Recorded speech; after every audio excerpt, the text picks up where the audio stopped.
All right, this is a car channel, so let's talk about cars. I know some people hate hearing about it, but welcome to Cars and Politics because they overlap constantly. You can't just avoid politics if you're a car guy, in my opinion, because you can't just stick your head in the sand and nobody's gonna freaking come over and rip your head out of the sand and toss you in jail or something. I don't know. I don't know where I was going with that analogy, but you can't, just ignore it and pretend it's not happening. It's not true. It's not there. Because guess what? It's all happening. It's all true. And it's all there and going on. This one, Mr. President Trump just announced a 25% tariff on all imported cars. That's pretty hefty. Starting April 2nd, any car imported into the U.S.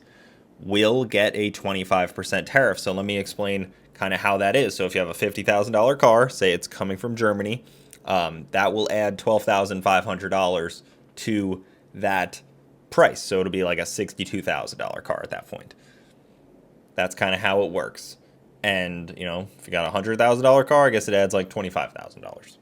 Pretty basic. But I don't know if this is a punishment, a flex of power, or a negotiating tactic. We'll see how this kind of unfolds. I know a lot of people like to say, like, oh, it's not actually going to happen. He's playing chess in 4 dimensions, and it's just like the negotiating tactic. Maybe. But I'm just going to base my assessment off of what I see and what's going on and what's real, not what I believe is happening or some hocus pocus thoughts that I use to cope with what's reality. That would be my take on that.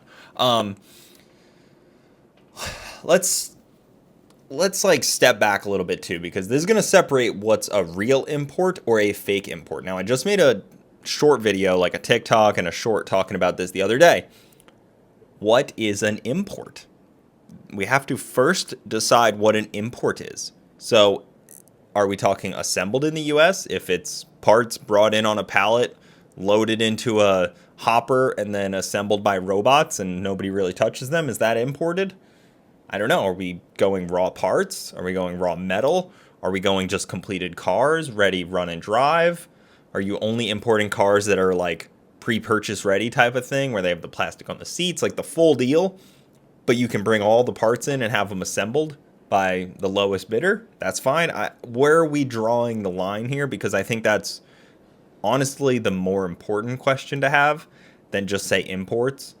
Because he even said, he has a quote that says, he's not talking about import brands. He said, there's a lot of foreign car companies that are going to be in great shape because they've already built plants in the U.S.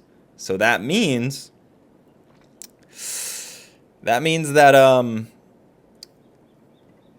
there's that he's not just going like Chevy is good, Ford's good, Toyota is not good because they're import. He is talking about going by, like what I probably said, the VIN number. So if the VIN number starts with a 1, a 4, or a 5, it was built in the U.S. If it starts with any other number, it was imported, or a letter. It was imported. That's the simplest way to tell. And you can't just go by model. You can't just go by model year. You can't just go by anything like that. You legitimately have to look at the VIN number to know if it's imported or not. Your Chevy might be imported. That Toyota might not be. That Kia might be. But that, Honda isn't. That's the way to think about it. Teslas seem to be fine. But then you look at all the big 3 stock, and they took a huge plummet the second this was announced. And then it was announced like 4:30, right before 4, when trading was stopping. So you can see the post-trading day drop off that's still occurring on some of the big 3 stocks. I don't really consider Stellantis part of the big 3, but for this argument, we'll rope them still in there. I feel like for investors, they still think Stellantis, Ford, and GM, they all took huge hits at the end of trading, and it's pretty rough. Tesla kind of did the opposite. They're on the up and up. I mean, they creeped up a little bit, not much, but a little bit.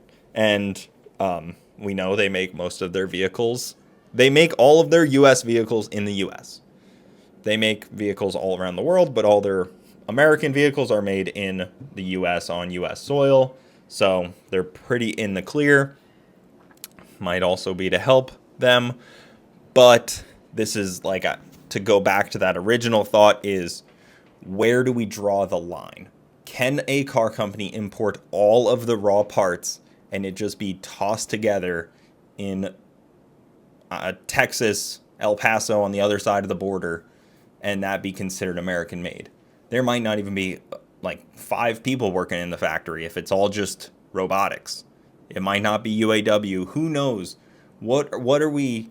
What's the goal? What are we trying to push for? And that is, I guess, the biggest thing is the goal to punish the U.S. consumers, punish the foreign manufacturers, punish the U.S. manufacturers that sent manufacturing overseas, or is it to punish the foreign countries' economies, or kind of a mix of all of them? So that's my take. It's very interesting. I am opposed to this.